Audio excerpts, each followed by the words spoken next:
Hello my dear students. तो problem करते हैं path finder Newton's laws of motion, check your understanding, problem number 24। तो इस problem में सेंट्रीफ्यूगल फोर्स का एप्लीकेशन है, beautiful application of centrifugal force है।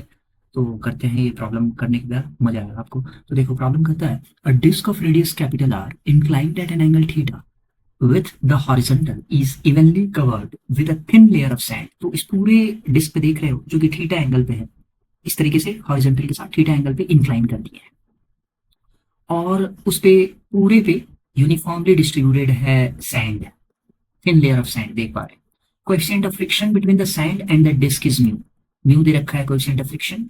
The disk is made to rotate about its central axis of symmetry with gradually increasing angular velocity. तो देख पा रहे हैं यहाँ पे कि इसका ओमेगा स्लोली स्लोली इंक्रीज कर रहे हैं, एकदम स्लो इंक्रीज कर रहे हैं।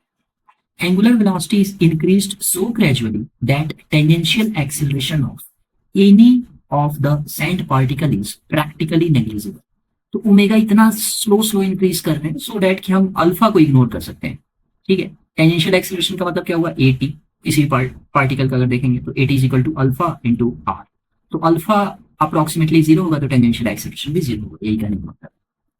फिर बोलता है what is the angular velocity of the disc when eta fraction of the sand has fallen off the disc.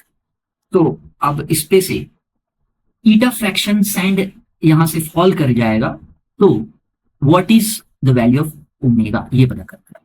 Okay, तो हम देखते हैं कैसे कैसे क्या होगा, क्यों फॉल करेगा, ये सारा पिक्चर यहां से क्लियर हो। तो देखो मान लो कि टी इक्वल टू जीरो पे स्टार्ट कर रहे हैं, ओमेगा जीरो है। इसका मतलब क्या हुआ कि कोई भी सैंड पार्टिकल स्लिप नहीं कर रहे हैं यहाँ पे, है ना, सारे सैंड पार्टिकल स्टेशनरी है at an angle theta, as per the question ये बोल रहा है।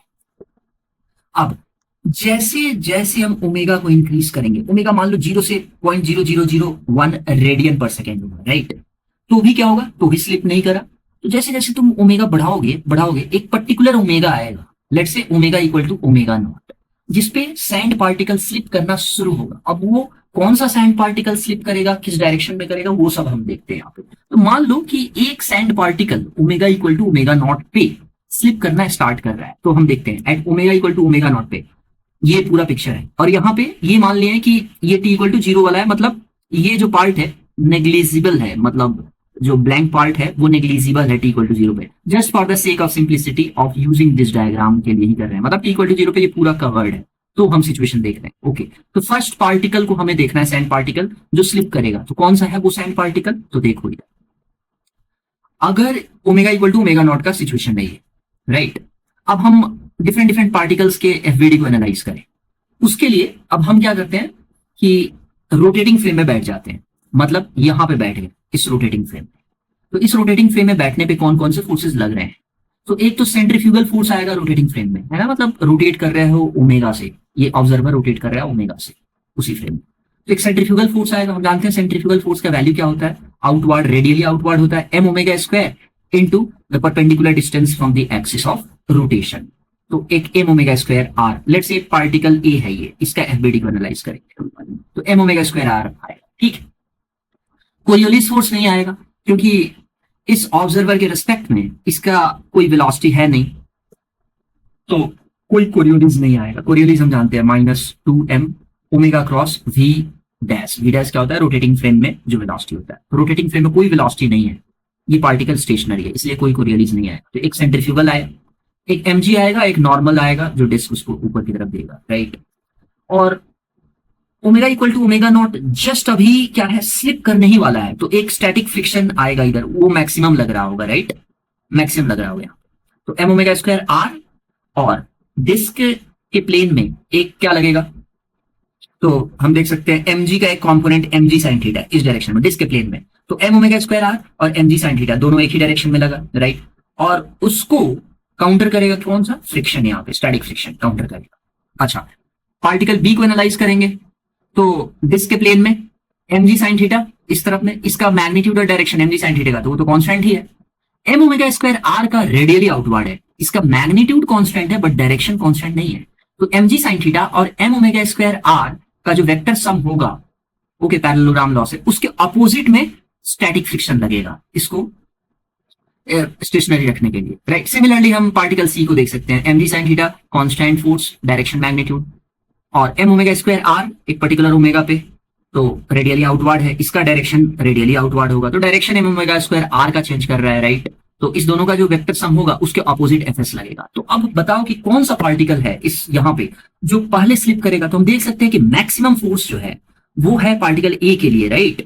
M omega square r plus m g sine theta है, उसको काउंटर कर रहा है ना एफएस, स्टैटिक फ्रिक्शन, राइट। और यहाँ पे क्या है कि एम जी साइन थीटा और एम ओमेगा स्क्वायर आर, इसका तो वेक्टर सम करेंगे तो इसके इसके बीच में एंगल हो जा रहा है, तो इसका जो रिजल्टेंट फोर्स है उसका रिजल्टेंट फोर्स कम है as compare to this resultant force, right. तो यहाँ फोर्स ज्यादा लग रहा है, तो ये क्या करेगा, ये फ्रिक्शन को ओवरकम कर जाएगा। सबसे पहले ये ओवरकम करेगा, फिर ये ओवरकम करेगा। यहाँ पे फ्रिक्शन ज्यादा होगा तो इसको उतना ओवरकम नहीं कर पाएगा, सिमिलरली यहाँ पे नहीं कर पाएगा। तो ये जो पार्टिकल ए है उसका टेंडेंसी पहले होगा स्लिप करने का, यही बात इंपॉर्टेंट है, जो कि मैं यहाँ पे पूरी बातें यहाँ पे मैं लिख दिया हूँ, राइट।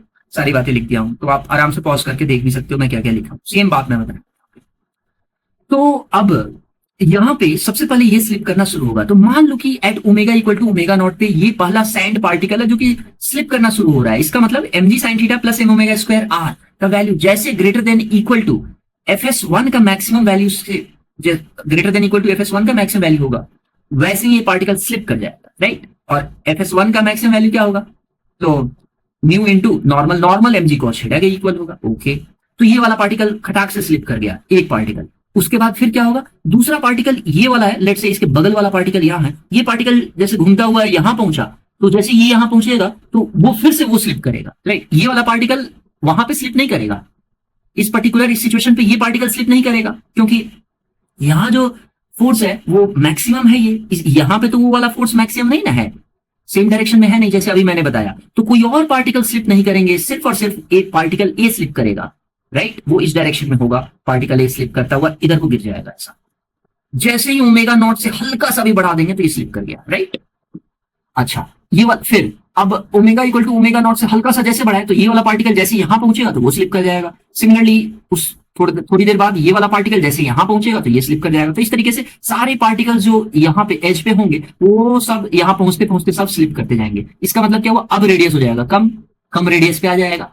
अब कम रेडियस पे आया, ओमेगा इक्वल टू लेट से ओमेगा नॉट पे ही है, तो अभी वो वाला पार्टिकल तो अब स्लिप नहीं करेगा। तो इसके लिए क्या करना पड़ेगा, ओमेगा को इंक्रीज करना होगा। तो जैसे थोड़ा सा और ओमेगा इंक्रीज करेंगे तो यहां वाला पार्टिकल रहेगा, ये वाला पार्टिकल फिर यहां रहेगा, तो फिर से वही कहानी हो जाएगी कि ये वाला पार्टिकल फिर स्लिप करना शुरू होगा, फिर बगल वाला पार्टिकल फिर उसी ओमेगा पे जब जैसे हम लाएंगे तो वो स्लिप करेगा, क्योंकि ओमेगा को हम बहुत स्लो स्लो इंक्रीज करा रहे हैं। तो इस तरीके से फिर ये वाले जो लेयर्स है ऐसे वाले वो सब स्लिप करेंगे। तो इस तरीके से स्लिप करता जाएगा, मतलब जो भी पार्टिकल यहां पहुंचेगा वो यहां से गिरता जाएगा। फिर ओमेगा बढ़ाओगे तो उस एक लेयर बाद फिर ये वाला फिर ऐसा ऐसा गिरता जाएगा। आई होप सारी बातें क्लियर हो गई यहाँ पे। तो यही बात बहुत इंटरेस्टिंग बात थी जो कि बताने वाली थी, बस अब कुछ ज्यादा कुछ है नहीं। इतनी बात अगर हमें क्लियर हो गई तो बस इक्वेशन लिख करके आंसर आ जाएगा। तो अब देखो, तो अब मैं ये कर लिया हूं, एज पर द क्वेश्चन बोल रहा है कि जब eta fraction of the sand particles यहां से गिर जाए तो ये वाला ओमेगा एफ कितना होगा। तो अब तो आसान हो गया, क्योंकि उस समय स्टैटिक फ्रिक्शन का मैक्सिमम वैल्यू और ये वाला पार्टिकल यहाँ पे गिरेगा ओमेगा एफ पे, जस्ट स्लाइटली अगर हम ग्रेटर कर देंगे तो ये वाला पार्टिकल गिर जाएगा यहाँ पे, राइट। ओमेगा एफ इससे गिरेंगे तो मतलब ओमेगा एफ पे ये वाला पार्टिकल स्टेशनरी रहेगा। हल्का सा भी थोड़ा बढ़ा देंगे तो ये वाला पार्टिकल ओमेगा एफ से थोड़ा भी बढ़ाएंगे तो ये गिर जाएगा।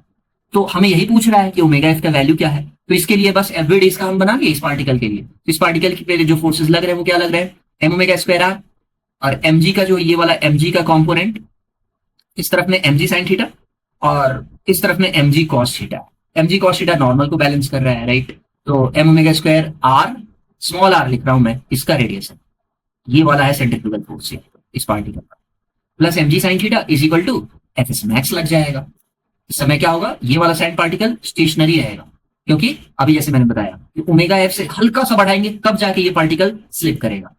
तो बस इस समय में ईटा फ्रैक्शन, ये वाला ईटा फ्रैक्शन निकल चुका है, तो हम बता ही सकते हैं यहां से कि एफ एस मैक्स के इक्वल हो जाएगा। उस समय में मैक्सिमम स्टैटिक फ्रिक्शन लग रहा होगा, राइट, क्योंकि हल्का सा बढ़ाएंगे तो वो गिर जाएगा। तो एफ एस मैक्स किसके इक्वल होगा, म्यू इंटू नॉर्मल, नॉर्मल किसके इक्वल है, एम जी कॉस थीटा। इसको सॉल्व कर लेंगे तो ओमेगा का वैल्यू आ जाएगा root over g into mu cos theta minus sine theta by r. और स्मॉल आर का वैल्यू क्या होगा, तो उसके लिए हम ये वाला लगा देंगे, ईटा जो बोल रहा है, ईटा फ्रैक्शन यहाँ से डिस्क से निकल चुका है, ठीक है, सैंड पार्टिकल। तो कितना निकल चुका है, कितना एरिया ये निकला है यहाँ से, तो pi capital r square, pi r square पूरा डिस्क का एरिया माइनस इसका एरिया पाई आर स्क्वायर, तो इतना एरिया निकल चुका divided by the original area, वही है ईटा।